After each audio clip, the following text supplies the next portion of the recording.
to share with our listeners your story because it truly is fascinating. So share that with us. How did you get from being on the science end, which is, what an environmental specialist is, to way over here in what some people would consider woo-woo land? The woo So woo, the woo woo. How did I go from science to woo? I went from epidemiology, School of Public Health at the University of Michigan, got my master's in 77. And 4 years later, I was in a commercial airline plane crash when I slid down the ramp. I had an out of body experience, but this is pre internet. So there was no way to Google what was going on in 1981. And I was out of my body for 4 months, split in half. I was 5'8" on one side and 50 feet out on the other. And it was like I became what's known as a walk-in. And the psychic explained it to me at one point that whatever walked in was a psychic. I said, I'm not a psychic. It turned out I am. But I didn't understand it in the trauma days. And then I got hit by a fire truck, and then I totaled the car, and I had the white light experience. I was given the choice to live or die. They said, you can come with us now or stay. And I was given a message. And that was in 84. And when the paramedics came to get me out of my car, I just said, they want me off the planet. They want me off the planet. Because I kept seeing the other side. With the plane crash, I had a premonition. My partner and I were in the airport waiting to come back to Southern California, Orange County. And I said, looking at the plane, I said, doesn't it look like it could crack there? And he thought I was nuts. But an hour later, when we crash landed, the landing gear was stripped, an engine fell off, and the plane had cracked in half exactly where I had the vision. So, and that was my first premonition. And I was 27 years old. I'm 70 now. So a lot of time's gone by, 43 years, almost 44. And I was lost for quite a while, and I became very psychic. And I kept hearing voices and things that come out of my mouth, and people say, oh my God, everything you say comes true, blah, blah, blah. And I didn't understand it. And I did go to this reader, and she said, oh, you're a walk-in, and this is what's going to happen. And I'm like, no, you're wrong. And of course she was right. But it took 12 years. So from 1981 to 1992, 11, 12 years, I ran. I didn't want it, didn't understand it. I went back to do my music. I was offered 2 record deals along the way, bypassed it. Don't know why I gave that up. I mean, that was probably where I was supposed to be. But I kept going after this psychic thing. I was really kind of following the universe and God, and just like something in me just kept saying, no, go this way, just keep chasing God, And even though the record deals came, 2 of them, one in 82 and one in 94, I got into radio in 94. I got into radio, I was like, when you mentioned KBIG 104, it's a huge LA rock station. And back then, they were competing with another station across town that does this show about love life all the time. They needed numbers, because they used to have ratings that were big in those days. And so they started the Radio Psychic, and the man by the name of Fred Missman, who I'm still friends with today, 30 years later, created me the Radio Psychic, and we became number 1. And I went, when that gig was up, he told me where to go across town and broker time on an AM station, which led to a digital station, which led to FM stations. And at one point I was on 400 stations. And I built a career in 18 years. I was on the radio. I did psychic readings on and off the air and built a practice. And along the way, I got involved with candle magic. I was trained. Really, I went to this store after 2 other candle lines didn't work. I was trying to get the guy I was seeing to open up a little more. And somebody introduced me to a guy named Michael, went to his store. He gave me a set of candles, which I sell, called Wicks of Wisdom, because he trained me in candle magic, because what he told me to do actually worked. And I called him. I said, oh my God, it works. He goes, of course it works. Well, he's Santeria. It scared the daylights out of me, but I learned the basics with oils and herbs and powders, and we have petitions, and I have my own set of candles that help people in love, money, moving, travel, legal, health, whatever, and it really does work. So I evolved from the radio, well, first the Accidents, then the psychic, then the candles came, and I just kept evolving with the radio and building my brand over the last 30 years, Pat. It just sort of unfolded, which is why I was just in Dubai, because they came to me. Well, they solicited 500,000 people worldwide, but they saw my website or my accomplishments or my name or whatever, and you had to go through a jury. It took 8 weeks. to go through the process to even find out if you were selected or not. It was quite intensive earlier this year. And they could have put me in health and wellness, which is really the category I work in, but they put me in business because they saw that I'm an entrepreneur. So actually, what happened to me spiritually, psychically, I became the psychic in a plane crash. I became a healer after an emergency hysterectomy where I could have died if I didn't have the surgery in 91. That was 10 years later. Then from healing people, in 96, I had 100 tumors removed from my hips and thighs, and I became a medium. So I started talking to dead people. The channeling came through. So I did that for 22 years. I retired officially from mediumship in 2018. I get confused. Do you still get confused between 1900s and the 2000s? I mean, here we are, quarter of a way into the century, and I'm still like 1918, whatever. I don't know where I am. But it's just been the evolution. I follow the soul, I follow the spirit, and I can tell if it's God's will or my will or the universe trying to show me something. And when it doesn't feel right, I do it anyway. Something goes wrong, or it's staticky, or it's uncomfortable. And then when I let go and I'm in the flow, doors keep opening, and you just keep growing. And I think that's the message you and I put out to people all the time: is how to work it. So how it all happened, I didn't go looking for it. I never studied it. I mean, I was a scientist. My background is epidemiology, which became the big word during COVID because it's the study of epidemics on a statistical level, looking at demographics, statistics of the disease in the human population. But I left that many years ago. And yes, I was an environmental health specialist at the time of the plane crash. That's what I was doing for an insurance company. And then I went back to epidemiology a little bit and did cancer research at USC. I mean, I did all that, but after a while, I was being pushed into this other direction. And I ended up on Psychic Friends Network with Dionne Warwick. I was in the first infomercial, and all that came out with the 900 lines in 1992, led me to radio. Here we are 30 years later. Now podcasts started, in 2007. And now it's the big thing, and YouTube started in 2009. And so it's been the whole, from analog to satellite radio to digital. You and I are living in the times of evolution, just watching technology take over. We didn't have this earlier. We didn't grow up with all this. No, we did not. But I have you grew to up as a ask. psychic. I did not. You grew up as a psychic, so it's really different. Go ahead, ask me. Sorry, I'll Oh, talk. I was going to say, do you have any regrets leaving the scientific corridor? No, not at all. Because it wasn't enough. Well, I shouldn't say. There's times I would look at CDC or look at certain research projects, and especially some of the doctors and the researchers and professionals that won these awards that were awarded from India and Singapore and Saudi Arabia, England, that I witnessed last week, 2 weeks ago. I was brought to tears. I was very sensitive and emotional because I tried to put myself in their shoes. Where would I be had I stayed? And did that, but it wasn't enough. My calling was on the world stage, not just in the academic world. I did that, but it wasn't enough. You were in academia, but you're like me. You're so creative. You're the photographer. You're the writer. You're the publisher. You're the show host. But yet you have that other intellectual, grounded, cognitive side. We're both, left brain, right brain, but not everybody's woo woo. They may want the woo-woo, they may be attracted to the woo-woo, but not everybody really works the woo. There's so much BS on TikTok and Instagram and Facebook. They all think they're psychic. They all think they can read cards. They're all making a ton of money fooling people out there, but the real readers, the real honest, gifted people, I think are few and far between. I think it's become so popular that the market's saturated, whereas coming up in radio 30 years ago, it was a commodity. You were your own commodity growing up, and how you started teaching people. And then, 30 years later, I show up. But it's become the thing now. Yeah, there's a spiritual movement, and the whole planet's shifting, but I don't know who's really gifted anymore. Do you? What's really going on? Do you get it?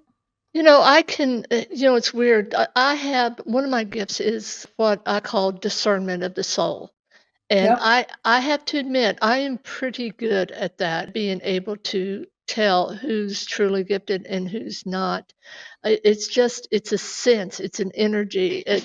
It's like if someone is truly gifted, they can be a nobody, and I will see them at a paranormal conference, and I just feel this energy hit me, Mhm. and I know that this person is truly gifted. And So, actually, oh yeah, I met a little girl called Megan at one of the paranormal conventions, and I just felt the energy right then. And so she wanted a mediumship reading, which I gave her, and I told her, I said, let's exchange because I wanted to see how she could read. And she was so good. I mean, so, in fact, she said something, Linda, that you had said, and I'll tell you about it later. okay. But you had actually already said this, and then she just kind of confirmed Confirmed it. everything. That's the Yeah, fun part when you hear it again and it's yes, something that comes out of left field, like, what? yes. Yeah. And when we go to the conventions, especially the paranormal, the new age, the conscious life, there's hundreds of them now. But there's more people searching for answers or the wannabe could be's versus the real truth light workers. There's a lot of negative energy, and sometimes I have to remove myself from the crowd because I absorb so much. Just like I was on the Queen Elizabeth II for a week in Dubai, and my friends' parents, who were friends of my parents, were on the ship 52 years ago in 1972 when there was a bomb threat. And I talked to the general manager on the ship, and there's a whole room dedicated to the bomb threat and what happened when they were going from New York to England, and the ship was sailing. They had to stop the ship in the middle of the Atlantic, and they flew in helicopters, and guys parachuted out to go on board to check for the bombs. And there's this whole story that I'm involved with now because of my friend and his parents that are going to be honored, even though their father's deceased. But there's pictures with the captain. This whole thing just unfolded. That was like the spiritual blessing on this tour thing that I was on, or the event. But spiritually, there was a reason I ended up on that ship, and I came out of my room and there were problems. This man said, "Is everything okay?" I said, "No." "Do you work here?" He goes, "Yeah, I'm the general manager." And it just opened a can of worms, and a whole new event unfolded last week. But you got to be able to see when those hits from the universe are there to take advantage. That's the lesson, I think, that most people need to learn how to watch for, what I call the butterfly moment. But I'm discouraged with a lot of what's gone on online with what's happened because everybody's somebody now. It's harder to make your mark because everybody's competing for the spotlight. Everybody's a specialist. Everybody's a psychic, a lawyer, or this or that, so it's harder. Everybody's got a book. Everybody's got a podcast. Everybody's got a channel. Everybody's out there. It's overwhelming. And I will tell you, I think that it depends on talent. I really do feel that if you're talented, it draws the people that are supposed to come to you, To and you, it opens absolutely. a path that was meant for you. I don't anticipate being famous or anything like that. But that's not my goal. My goal is simply to exist and to help the Oh my people that God, are brought to people, do me. you know this woman doesn't just exist? But you got books, gardens, a husband, dogs, grandkids, kids. This woman doesn't sit still. She's underestimating herself. I should interview you. You have no clue who Pat is, people. Oh my God, simple. You're all over the map. Will you stop? Well, Jeez. I'm ADHD, and yeah, and it my mind never stops. It just never stops, and so I have to keep producing.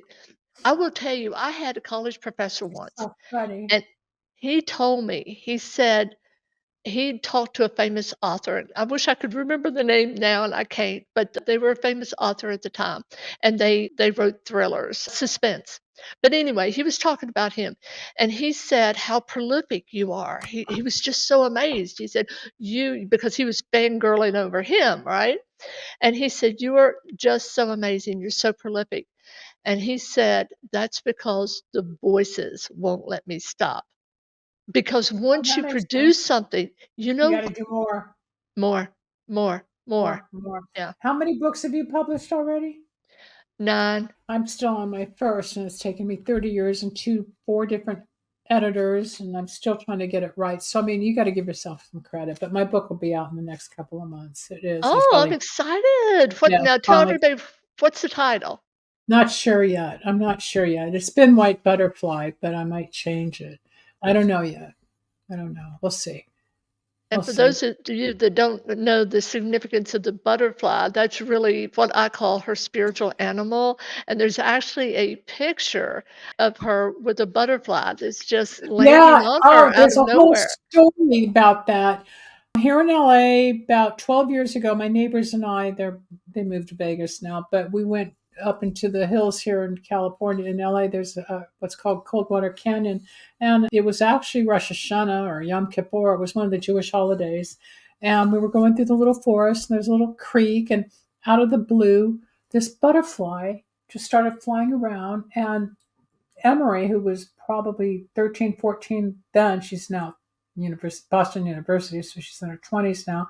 But this butterfly landed on her nose, then it flew on my eye. And then there's out of the blue, now this is another God shot, a woman comes out with a huge camera. I don't know if it was a Canon or an Olympic, and the long telephoto lens like you would use. Out of the blue, she worked for National Geographic. She was a professional photographer that came out of the woods and captured it. Where I've got this butterfly and Emery with us touching fingers on Emery's face and on my eye out of the blue. And then this woman took my email address, sent me the photos, never heard from her again. None of us did, but I have those pictures. But can I recite the poem that I always used on my show so people know why I'm so butterfly oriented? Because the main thing that happened to me in the plane crash, and then the fire truck accident, and then the tolling of the car, it's all about God for me. It all opened me up spiritually, psychically, all of it. And for a long time, I wouldn't talk about God. I wouldn't talk about the spiritual side because people thought I was nuts.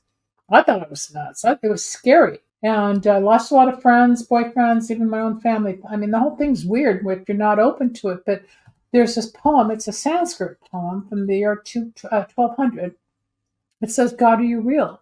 So there's this child looking for God. What is God? We've all got 1,000 different definitions. So it says, God, are you real? Child whispered, God, speak to me. And a meadowlark sang, but the child did not hear. So the child said, God, speak to me. And a star shone brightly, but the child did not see. So the child said, God, speak to me. And the thunder rolled across the sky, but the child did not listen.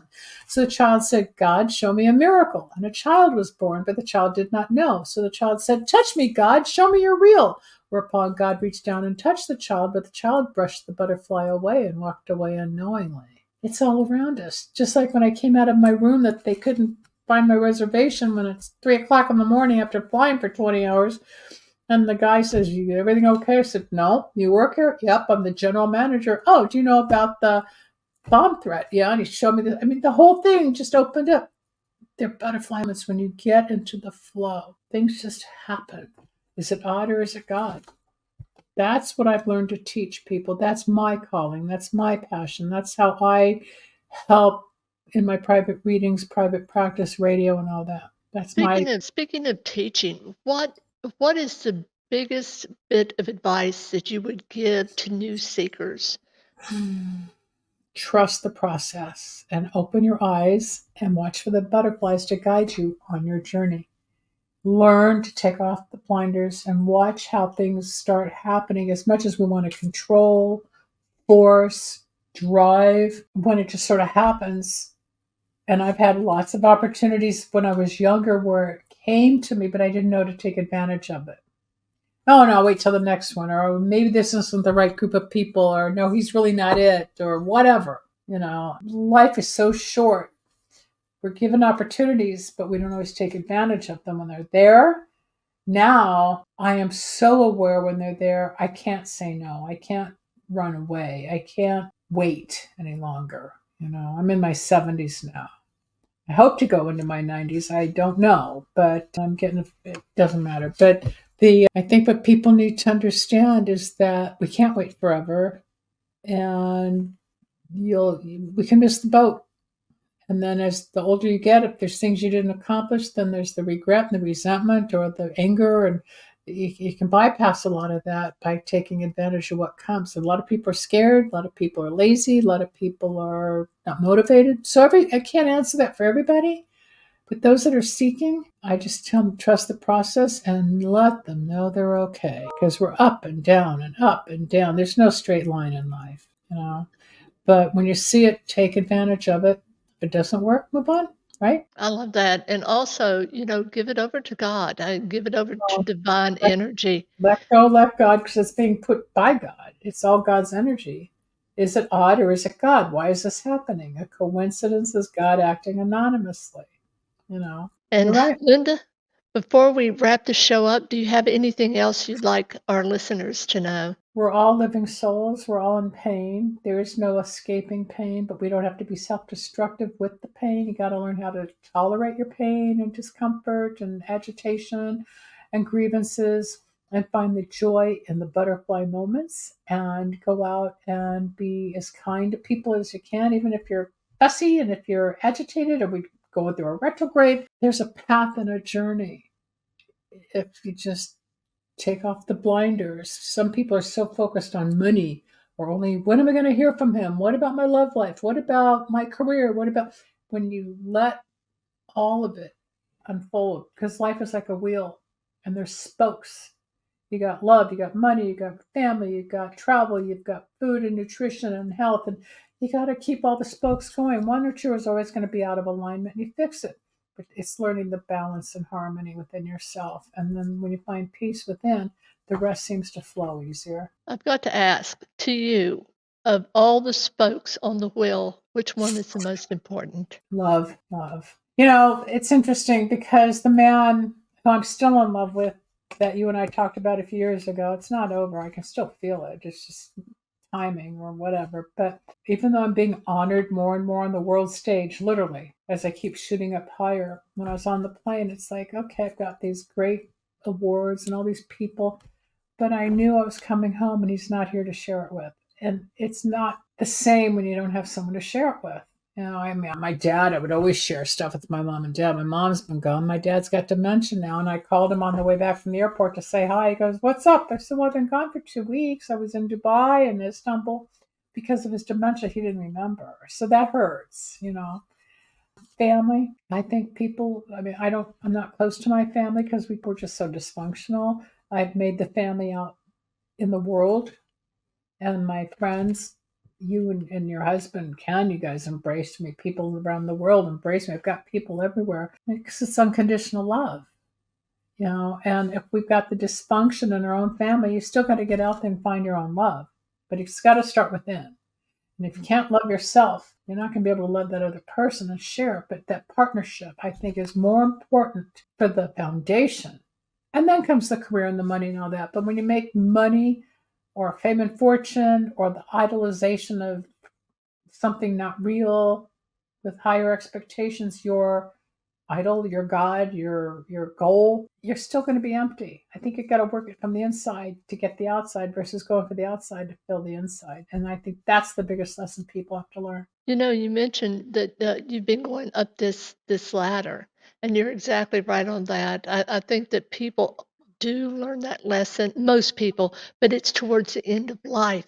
It's the ones that understand this early on, I think, that have the most beautiful lives, if that makes sense. Yeah, Uh, because they take advantage of it earlier and can embrace it. A lot of people do. They see it early, other people don't. I mean, I've seen it all along. I just never knew what to do with it. I don't think my life is ending next month, but I don't know. well, It's what's coming next. There's always it's not like you're in school and you're out of a semester.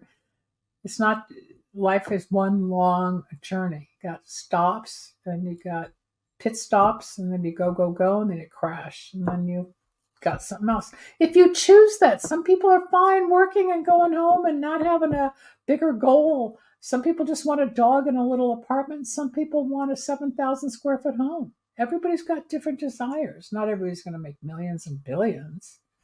well, Depends. I can tell you, I talked with a doctor, and he said that one of the things that he noticed on like deathbeds, because he'd worked with so many people, of course, who have crossed over, and many of the regrets is having worked more than they should have, that they could have spent more time with life, embracing those around them that they loved. And at that point, it's too late. But I believe in reincarnation. So And do I. I truly believe that if you go into another life, at least for the first 4 years, we do keep some of the memories that we had. And Oh, I'm absolutely. and I think that those who maybe have overworked in this lifetime, hopefully will learn that lesson and be able to enjoy the next lifetime a When they bit come more. in younger. Well, usually the more spiritual you become in this lifetime or in any incarnation, the more spiritual you become, the higher you go when you transfer into the next life. And when you reincarnate, you are on a higher level. Each time you come in on a higher level because you've learned those lessons. You know, we all change, we all grow. I remember when I was 5 and my dad had me out in the backyard and he was showing me the constellations. And I remember thinking, oh, here I am again. I saw the sky for the first time. I really looked at it as a little girl. I thought, oh, here I am again. And I realized I'd been here before, here we go again. So wherever I was, 1954 onward, we all have it, but not everybody's aware of their inner world. And some people don't understand deja vu or reincarnation or memories or dreams and nightmares. Some are recurring because it's from a past life into the consciousness in this lifetime. We can talk for hours on all this stuff. Mm. Oh, I've got to tell you a beautiful little story, Linda. There is a little Thai place. It's called O Thai's over in West Jefferson. And there's a beautiful little Thai woman that works there. And she was talking to me. And she said that her father had found out he was passing away, and he never got to see his granddaughter. But he looked at her stomach and she said, "Dad, I want more time with you." And he said, "Oh, you'll have 5 years with me." And he passed just a few months later. When her daughter was born, she says, "It is my father. That this child is my I'm father." getting chills. Oh my Yes, God. she said that she has all of his mannerisms and that she understood things that her father understood from his culture, and But she was he knew never as he was told. dying that he was going to come back that He said quickly. he said, Wow. "You will have Wow. 5 more years," and she said after the 5th year, it's like it faded away, and now the girl, even though she has his serious personality, he was always very She's, serious and very studious, but now she's she into her has own. yes, she has, come into this lifetime and Ooh. now is making her decisions at this point, which I think is beautiful. What did Linda? that young little medium say to you that confirmed what I said to you? What was that? Bring that Oh, home. I will tell you after this, okay? It is a bit personal. Oh, Sorry, guys. Yeah. oh, I don't remember what I said. So I will tell Dr. Linda after this, but Dr. Linda, if someone is interested in a reading and finding out about your Wicks of Wisdom and in contacting you, how do they do that? Easy. Just Google my name, Dr. Linda Salvin, or go to lindasalvin.com. Facebook, Instagram. I'm Psychic Linda PhD on TikTok and Instagram and X, all of them. You just put in Dr. Linda Salvin, Linda Salvin. It's all there. Linda Salvin Radio, Starlight Cafe. But lindasalvin.com has my radio station, has my Wicks of Wisdom, has my readings, healings, channelings. It's all there. Nutritional products, everything I believe in. All right. And I would like to personally thank Dr. Linda for being with us tonight and sharing her wisdom with us. It is always a pleasure. And I'd like to thank my audience for tuning in, because without you all, it's a lonely, lonely place. So until next time, with Pat O'Keefe's World of Curiosities, stay curious.